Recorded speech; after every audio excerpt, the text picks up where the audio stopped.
Alright, so the refueling probe on, in-flight refueling probe. I just need to mask the cockpit off now. You can see I've put the windscreen in. I just used Tamiya tape and a sharp blade with a backlight source to cut the frames. I've masked the underside, so that's good to go.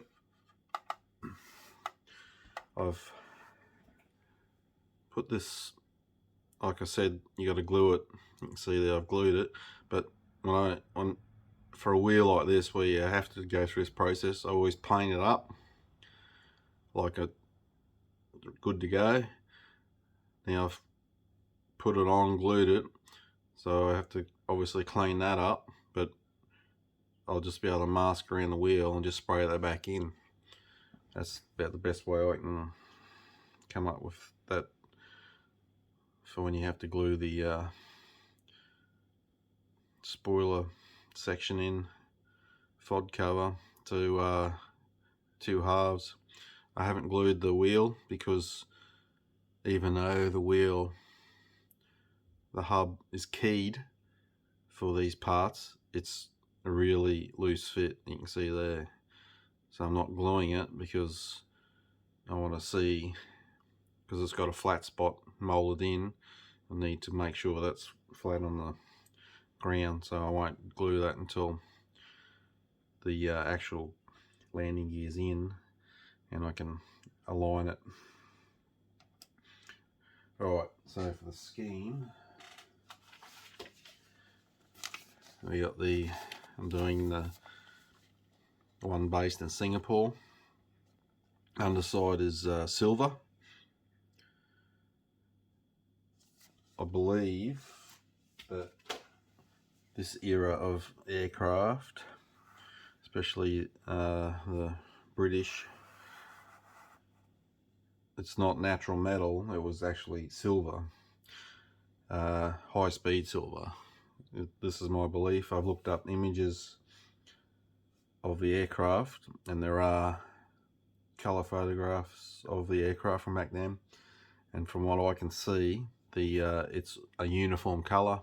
It's not natural metal. You can see the shine and that changes from the angle of the sun.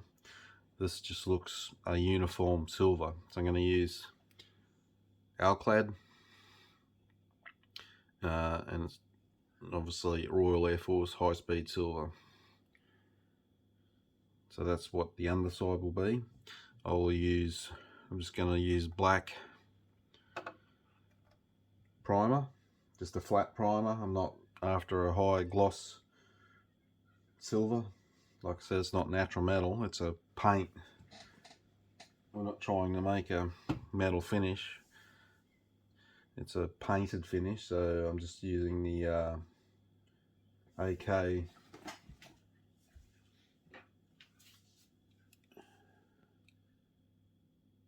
that one. I'll spray that in, then I'm going to do the silver and then I'll mask that off, ready for the green and grey on top. Alright, that's the high speed silver now. I'll give that a clear gloss coat to protect it, and then I'm going to mask it off to do the camouflage on top. So before I start painting the top, I decided I'd make masks and paint in the Roundels and the serial number. Obviously Roundels are easy, you just need a circle cutter.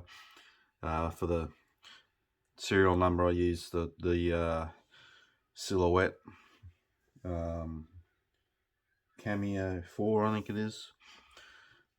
This is painted markings always look better, but it's a thing of time. Do you want to take that extra time, or do you just want to use the decals? It adds a lot of time to the build, and I think it's good on larger aircraft. Like I wouldn't bother on 1/72 and some 148, but it's like I said, it's a nice look. The paint's thin. You don't have to worry about decals trying to set them into panel lines and rivets. So I'm going to spray them in. I've got to mask around it first before I go spraying paint. Spray them in, then give that a gloss, clear coat, protect it, and then I'll start working on top. I've masked off, ready for the camouflage. So it won't be long and I'll be into the camo. Okay. So as you can see, it has been primed. I've just pre-shaded with this one. So when I paint, I'll just lighten the paint and highlight randomly over each particular colour. So the camouflage on the Javelin is dark sea grey and dark green, which are the British call out. All their colour system is BS 381C 638, which is dark sea grey, and the dark green is BS 381C 641. I have the correct colours. One's Mr. Colour and one's Mr. Hobby, so one's lacquer, one's just your acrylic, but that does not matter. So I'm going to do the grey first. I'll freehand the grey, freehand spray, and then when that's done I will mask off for the green. I was just going to freehand the whole scheme, but I'll probably mask it and give it a tighter edge to the camo. Okay, I've done the grey. I sprayed it really heavily thinned, probably around 70% thinners to paint. I use Mr. Leveling Thinner. That's just my normal mix. Usually how I paint, I like to keep it really thin and layer it up slowly so I can get the effect I'm looking for. So now I shall do the green. I'll probably use Panzer putty, cut it and roll it and stretch it and not to get the mask. This stuff will, I'm not going to do the whole aircraft because this stuff keeps, if you roll a worm with it and sit it there over time, it flattens out.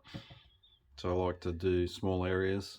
And what I'll do is I'll just keep moving along, masking, painting in the green, and when I'm done all of the green, I'll come back and lighten the either a bit of yellow or a bit of buff into the green to lighten it, and do the same as I've done with the grey. Alright, green is done. I'll leave that sit overnight. I'm done for today. I'm still not well. It's been over a week now. I think I need to go back to the doctor. So I'm not feeling crazy shot. I'm going to let that go overnight and see how I feel tomorrow. It needs to have a clear gloss coat before I start making up the mask for the roundels and the wings and the nose, and painting in the tail flash insignia. And if along the way we come across areas that need touching up, that's easy enough to do.